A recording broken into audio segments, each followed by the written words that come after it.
Sekarang jam sudah 22 ni. Saya akan turun kat ni. Turun kat ni insyaAllah. Sebab kita kat tu. Macam mana insyaAllah. Harap selamat.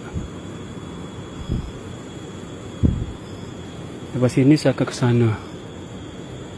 Akan ke sana. Cuma kena pasti kayu tu tak okey dahulu. Ni lembuh lah kan ni. Curam.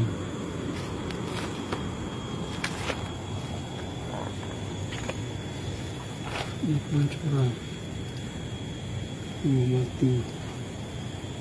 Waktu punya air sebab dia air kat batu belakang ni.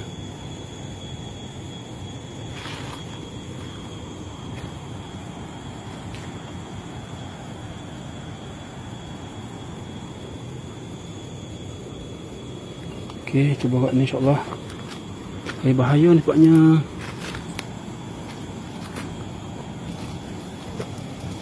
Tak apa je. Sini betul.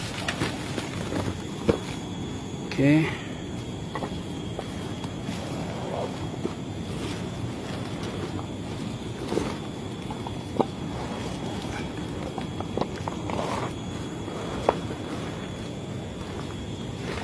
Hati-hati.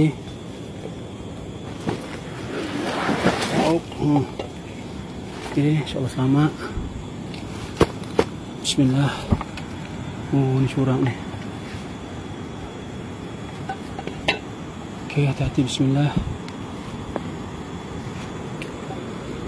Ni kayak patut dah ni. Patut sekali lagi ha. Ala ledah ni, ala ledah ni. Oh, mati ni. Separuh mati. Oh. Okey. Kita kat tu. Hati bismillah. Air bawah tanah lah, bawah batu.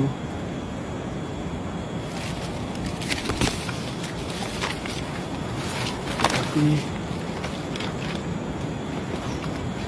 Oh, pastikan kita tu ni.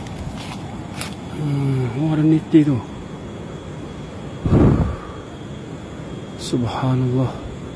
Okey, sahabat ambil gambar ajak.